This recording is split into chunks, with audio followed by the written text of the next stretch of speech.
মানুষ কেন হেদায়াত পায় না?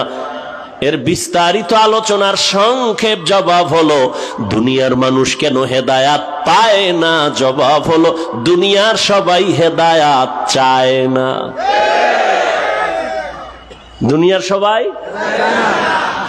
পৃথিবীর নিকৃষ্ট বেঈমান আবু জাহাল, যেই রহমতের নবীকে এক নজর দেখলেই পেটের ক্ষুধা থাকে না। কেমন মায়ার নবী আমার, যে রহমতের নবীর চেহারা মোবারকে মোহাব্বতের নজর দিলে জাহান্নামের আগুন হারাম হয়ে যায়। ওই নবীর কাছে বসে 13 বছর দেখছি, বয়ান শুনছে, এরপরও কালেমা পড়ে নাই। কে এই বেঈমান? আবু জাহাল। হাতের মুষ্টির মধ্যে পাথর নিয়ে কয়, ভাতিজা মুহাম্মদ, বলতে পারোনি আমার হাতের মুষ্টির মধ্যে কি আছে? নবী বলেন, আমি বলতে পারি না রে চাচা। বলতে পারলে কি হবে? আমি তোমাকে পুরস্কার দিব। বলে কি? বলে আমি এখন কালেমা পড়বো, নবী মানব। রহমতের নবী বলেন, চাচা হাতের মুষ্টির মধ্যে কি আছে আমি বলতে জানি না। কেন জানো না? রহমতের নবী বলেন, আমি গাইবের মালিক না। গাইবের মালিক কে? قُلْ لَا يَعْلَمُ مَنْ فِي السَّمَاوَاتِ وَالْأَرْضِ الْغَيْبَ إِلَّا اللَّهُ। হে নবী, আপনি জানায় দেন, আসমানের বাসিন্দারা কেউ গায়েব জানে না, জমিনের বাসিন্দারা কেউ গায়েব জানে না। কে গায়েব জানেন? একমাত্র আমার আল্লাহ গায়েবের মালিক। আল্লাহ কয়জন? আল্লাহ যে এক, কোন দিক থেকে এক বলেন? আল্লাহর মতো আরো আল্লাহ? আল্লাহর ক্ষমতার মতো কারো ক্ষমতা? আল্লাহর স্পেশাল কিছু গুণ আছে, ওই গুণের মতো কারো গুণ? যদি কেউ মনে মনে বলে আল্লাহর ক্ষমতার মতো কারো ক্ষমতা আছে, আল্লাহর গুণের মতো কারো গুণ আছে, তাহলে আর এক থাকে? তো আল্লাহ তো এক থাকে না। মনে মনে যে ভাববে আল্লাহর গুণের মতো অমুকেরও গুণ আছে, বলে কি কয়? আল্লাহ যেমন গায়েব জানে, আমার পীর গায়েব জানে। মনে করার নাম শিরিক। যারা মনে করবে তাদের নাম মুশরিক। যারা শিরিকের গুনাহ করবে তাদের জন্য জান্নাত হারাম। ওয়া মান ইউশরিক বিল্লাহ ফাকাদ হারামাল্লাহু আলাইহিল জান্নাহ। যারা শিরিকের গুনাহ করবে তাদের জন্য জান্নাত হারাম। শিরিকের যত যুক্ত আমল নিয়ে দাঁড়াবে কিয়ামতের দিন, আল্লাহ বলেন এটি ওজনও করা হবে না। ফালা নুকিমু লাহুম ইয়াউমাল কিয়ামাতি ওয়াজনা। আল্লাহ তাআলা মানুষের হেদায়েতের জন্য কোরআন দিলেন। হেদায়াত আবু জাহাল পাথর নিয়ে যখন বলে, ভাতিজা বলো, নবী বলে পারি না। তবে নবী একটু আওয়াজ দিলেন, এই চাচার হাতে কি আছে একটু আওয়াজ দাও। পাথরগুলো কালেমায়ে শাহাদাত পড়া শুরু করলো। নিকৃষ্ট বেঈমান আবু জাহাল পাথরগুলো মাটির মধ্যে ফেলে দিয়া কয়, ভাতিজা তুমি এত বড় জাদুকর, আগে জানতাম না। নবীরে পাইলো, কোরআন পাইলো, বয়ান শুনলো, কত বড় কপাল ভরা। রাতের গভীরে রহমতের নবীর ঘরের কিনারায় গোপনে গিয়া নবীর তেলাওয়াত শুনে। চিন্তা করতে পারেন? সারাদিন নবীরে গালি দেয়, রাতের বেলা গোপনে গিয়া নবীর তেলাওয়াত শুনে। সবাই ধইরা ফেলাইছে একদিন, কিও তুমি গালি দাও আবার তেলাওয়াত শুনো কেন? ভাতিজার এত মজার আওয়াজ দুনিয়ার কোথাও পাওয়া যায় না। এরপরও কালেমা পড়ছে, হেদায়াত পাইছে। কেন পায় নাই হেদায়াত? অন্যদিকে একটা যুবক, 27 বছরের যুবক, তরবারি নিয়ে দৌড়ায় আমার নবীকে জবাই করার জন্য। কয় বছর? নবীরে জবাই করার জন্য দৌড়ায়। রহমতের নবীর সামনে গিয়া চেহারা মোবারকের দিকে নজর দিয়া তরবারি ফালায়, বলে নবী কালেমা পড়ায় দেন। কে সেই ব্যক্তি? মাইয়াহদিল্লাহু ফাহুয়াল মুহতাদ ومن يضلل فلن تجد له وليا مرشدا।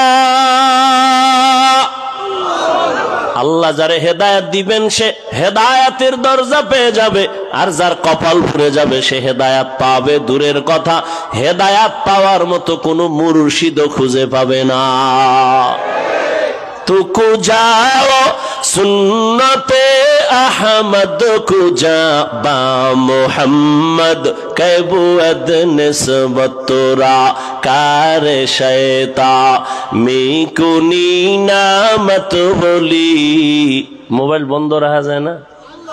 পাগল হয়ে গেছো, মোবাইল মইরাও শান্তি পাবি না। কাফনের ভিতরে মোবাইল নিয়ে যাবা, ফেরেশতারা আইলে বলবা যে আগে সেলফি এরপরে কথা।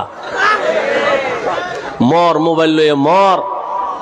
24 ঘন্টা মোবাইল নিয়ে ব্যস্ত, আল্লাহ বেহেশতের বাগানে নিয়ে আইছে, এখনো মোবাইলটা দেখান লাগবো? আর হেদায়েতের দরজা কবে পাইবা? সব মজলিস তো এক না, এখানে তো মানুষ গড়ার মজলিস, এ মজলিস তো কান্নার মজলিস। তুমি মোবাইল নিয়ে ব্যস্ত হলে কান্না তো দূরের কথা, তোমার বয়ানি কলবে ঢুকবে না। আল্লাহ হেদায়েত দান করুন। যালিকাল কিতাবু লা রাইবা ফীহি হুদাল লিল মুত্তাকিন। আল্লাহ বলেন আমি কোরআন কেন দিলাম? 3 কারণের প্রথম, আমি আল্লাহ কোরআন দিলাম মুত্তাকিনদের হেদায়েতের জন্য। মুত্তাকি কারা? যাদের মধ্যে থাকে তাকওয়া। তাকওয়া মানে আল্লাহকে ভয় করে। এখন আমি যদি আপনাদের জিজ্ঞাসা করি আপনারা কারা কারা আল্লাহকে ভয় করেন, সবাই হাত উঠাবে না? কিন্তু এখানে বহু সুদখোর আছে, হেও বলবে আমি আল্লাহকে ভয় করি। বেপরদায় চলে, সেও বলে আমি আল্লাহকে ভয় করি। ভাই বোন পরিবারের হক আদায় করে না, সেও বলে আল্লাহকে ভয় করি। আর একজনে নামাজ পড়ে, পর্দা করে, হালাল খায়, পরিবারের হক আদায় করে, সেও বলে আল্লাহকে ভয় করি। দুই ভয় সমান? আসলে ও আল্লাহকে ভয়ই করে না। আল্লাহরে যে ভয় করবে, একটা সন্তান মা বাবাকে ভয় করে, তার প্রমাণ মা বাবার সামনে অন্যায় করে না, পিটার ভয়, বেতের বাড়ির ভয়। একটা ছাত্র শিক্ষকের সামনে অন্যায় করে না, কেন ভয়? ঠিক এই দুনিয়ায় যেই মানুষ আমার আল্লাহকে ভয় করবেন, গলায় ছুরি লাগাবে, দাড়ির মধ্যে অস্ত্র লাগাবে না। হরকে দারাত খৌফ হক দর দিল মদাম জন্নতুল মাওয়া দেহদ উরা মাকাম। মুত্তাকি যারা গুনাহ করে না, এরা মুত্তাকি। বলেন তো, যারা গুনাহ করে না মুত্তাকি, এরা কি হেদায়েতের উপরে আছে না নাই? আছে না? গুনাহ যে করে না সেই তো মুত্তাকি। যে মুত্তাকি সে গুনাহ করে না, তাহলে মুত্তাকি তো হেদায়েতের উপরে আছে। কিন্তু আল্লাহ বললেন হুদাল্লিল মুত্তাকিন, মুত্তাকিনদের জন্য কোরআন হেদায়েত। মুত্তাকি তো আগের থেকেই হেদায়েতের উপরে আছে, আবার কিসের হেদায়েত করবে? কোরআন। মুত্তাকি ব্যক্তি তো হেদায়েতের উপরে আছে, এই জন্যই তো সে মুত্তাকি। আবার কিসের হেদায়েত করবে? কোরআন। মুফাসসিরিনে কেরাম বলেন তার 2 ব্যাখ্যা। 1 নাম্বার, ও মুত্তাকি, তুমি যে গুনাহ করো না তার উপরও ভয় আছে, না জানি গুনাহ হয়ে যায়। তুমি লাইনে দাঁড়ানো আছো, কিন্তু ভয় কখন জানি তুমি ছিটকে পড়ে যাও, লাইনচ্যুত হয়ে যাও। তবে কোরআন যদি ধরে রাখো, আমি আল্লাহ তোমাকে কুদরতের দ্বারা ইস্তেকামাতের মাকাম দান করব, মজবুতি দান করব, যেন পড়ে না যাও। এই জন্যই তো প্রত্যেক নামাজের প্রত্যেক রাকাতেই তো এই দোয়া করি, ইহদিনাস সিরাতাল মুস্তাকিম। ও আল্লাহ, এমন হেদায়েতের পথ দাও যেই পথটা হলো মুস্তাকিম, ইস্তেকামাত, মজবুত, পড়ে না যায়। কারণ আমি জীবনভর নামাজ পড়ি, রোজা রাখি, কিন্তু হঠাৎ করে যদি আমি ঈমান থেকে একটু লাঞ্ছিত হয়ে যাই। কত আল্লাহর বান্দা আছে পীরের কাছে যায়, জিকির করে, তাবলিগে যায়, হজে যায়, কিন্তু এত ঈমান মাঝে মাঝে আশ্চর্য হয়ে যায়, মাইয়া ফোলার বিয়ার সময় ঈমানের হালাত বড় খারাপ। মাইয়া ভোলা যখন বিয়ে দেয়, 5 তলা বিল্ডিং গরম হয়ে যায় রাত 12টায়। কিও ইমাম সাহেব কয় এত আওয়াজ কেন, বিল্ডিং কাঁপে কেন? আপনি দাওয়াত পান নাই আমার মাইয়ার গায়ে হলুদ নাই? যৌতুকের নামে পচা পায়খানা খায়, উপরে কয় কিচ্ছু লাগবে না, কিচ্ছু লাগবে না, ভিতরে ভিতরে কয় এটা দিল না, এটা মানবতা হইল, এটা দিল না, এটা মানবতা হইল। আর যারা ওপেন খায় এগে তো কোনো সীমানাই নাই। বিয়ার আগে বলে বিদেশ যাওয়ার ভিসা দাও, কত বউ লয়ে যাবি, কয় এত তাড়াতাড়ি? তো বউ থুয়ে যাবি কার কাছে, কে পাহারা দেবি? বলে ছোট ভাই আছে না। এই জন্য বললাম ইমান বড় কঠিন। আমি বয়ান করি মাওলানা হয়েছি, কিন্তু হেদায়াতের উপরে থাকা বড় কঠিন। রহমতের নবী যদি বারবার এই দোয়া করেন ইহদিনাস সিরাতাল মুস্তাকিম, তাহলে আপনার আমার কত দোয়া করা উচিত। আল্লাহ কয় আমি আল্লাহ ইস্তেকামাতের মাকাম দান করব যদি কোরআনের উপরে জীবন চালাও। আল ইস্তেকামাতু খায়রুম মিন আলফি কারামা। ইস্তেকামাত এত একটা দামি সম্পদ যে আল্লাহর খাঁটি ওলিদের 1000 কারামতের থেকেও দামি। দ্বিতীয় ব্যাখ্যা হলো, ও মুত্তাকি, আমি আল্লাহ কুদরতি জিম্মায় তোমাকে কিয়ামতের ময়দানে বিনা হিসাবে জান্নাত দিয়ে দিব। আতিনা ফি দারে দুনিয়া না হাসান, আতিনা ফি দারে উকবা না হাসান, ইয়া গিয়াসাল মুস্তাগীসিন ইহদিনা লিফতিখারা বিল উলুমে ওয়াল গিনা। হর গরিদে নেক তু তৈয়ার হ্যায়, जो न मांगे उससे तू बेजार है। তাকওয়ার বড় দাম। তাকওয়া কোন বাজারে পাইবা? ওলিয়া উলিয়ার নামের একটা বাজার আছে, ওখানে যাও। ইয়া আইয়ুহাল্লাযীনা আমানুত্তাকুল্লাহা ওয়া কুনু মা'আস সাদিকিন। আল্লাহর বিশেষ কিছু পাওয়ার আলা বান্দা আছে, এদের নেক নজর লাগাইও। আল্লাহওয়ালাদের নেক নজর যত লাগবে, কলবের পাওয়ার তত বেড়ে যাবে। কলবের পাওয়ার যদি বেড়ে যায়, বান্দা তুমি এখানে বৈশা তোমার পাওয়ার দিয়ে আরশে আজিমের সাথে তাল্লুক হয়ে যাবে। আউলিয়ারা কারে উকবা ইখতিয়ার, জাহেলারা কারে দুনিয়া ইখতিয়ার।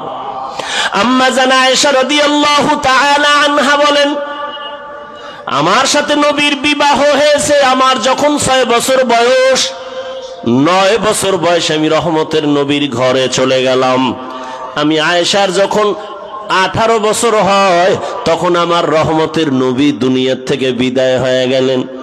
বলেন আম্মা জান আয়েশা নবীর ঘর করলেন কয়দিন? কথা বলেন। 6 বছরে বিয়া হলো, 9 বছরে নবীর ঘরে আসলেন। আম্মা জানের 18 বছর কালে নবী চলে গেলেন। কয় বছর? আম্মা জান আয়েশা রাদিয়াল্লাহু আনহা বলেন, মাত্র 9 বছর রহমতের নবীর ঘর আমি করিয়া এমন বরকত আর তাওয়াজ্জু আমি পাইলাম, আমি 2000-এর উপরে হাদিসের হাফেজা হয়ে গেছি। এরে পর্দার আড়ালের আম্মা জানেরা, জমিনের মধ্যে ফল হওয়ার গাছ লাগে, জমিনে মানুষ, আদর্শ মানুষ গড়ার একমাত্র গাছ হলো আম্মা জানেরা। ইমাম গজালি রহমাতুল্লাহ আলাইহি বলেন, প্রত্যেকটা সন্তানের জন্য তার মা হলো প্রাথমিক শিক্ষিকা। নবীও বলেন, দুনিয়াতে নারী হলো অমূল্য সম্পদ। এরে আম্মা জান, এই দুনিয়াতে ভালো ভালো সন্তান, আখেরাতের লাইনে আর দুনিয়ার লাইনে সব হলো মায়ের অবদানের কারণে। এরে আম্মা জান, কখন বলবো, সময় কম। খাজা মঈনুদ্দিন চিশতি আজমিরি রহমাতুল্লাহ আলাইহি মদিনাতুল মুনাওয়ারা থেকে ভারতে আসছেন কালেমার দাওয়াত নিয়া। ঘুরে ঘুরে ঘুরে ঘুরে দাওয়াত দিলেন। 90 লক্ষের উপরে বিধর্মী তার হাতে কালেমা পড়েছেন। একদিন মায়ের সামনে আনন্দে হাসতেছেন মঈনুদ্দিন। মা বলে, বাবা এত আনন্দিত কেন? মঈনুদ্দিন কয়, আম্মা জান, আমার হাতে বিধর্মী লক্ষ লক্ষ মুসলমান হয়েছে। আম্মা জান ডেকে বলে, এটা তোমার কিছু না, আমি মায়ের অবদান। মঈনুদ্দিন বলেন, মা তোমার অবদান কি? বলে, সন্তান, আল্লাহর জাতের কসম, তুই আমার গর্বে যেদিন আসছো, আমি মা এক রাত আর ঘুমাই নাই। রাতের বেলা যায় নামাজে সিজদায় পড়ে কান্না করেছি, মালিক আমার গর্বের সন্তান তোমার খাস ওলি বানাইয়া পাঠাইও। আরে মাওলার কাছে চোখের পানি বড় দামি, অতি গভীর হয়। রজনী যখন নীরবে প্রভুর নাম জপিও, তখন প্রভুর করুণা যদি পাইবারে চাও, গভীর রাতে উঠে প্রভুর গুণগান গাও। মঈনুদ্দিন, আমি একটা রাত ঘুমাই নাই, চোখের পানি ছেড়ে কান্না করেছি আর আল্লাহকে বলেছি, হে মালিক, তুমি আমার কলিজার সন্তানটাকে তোমার ওলি বানাইও।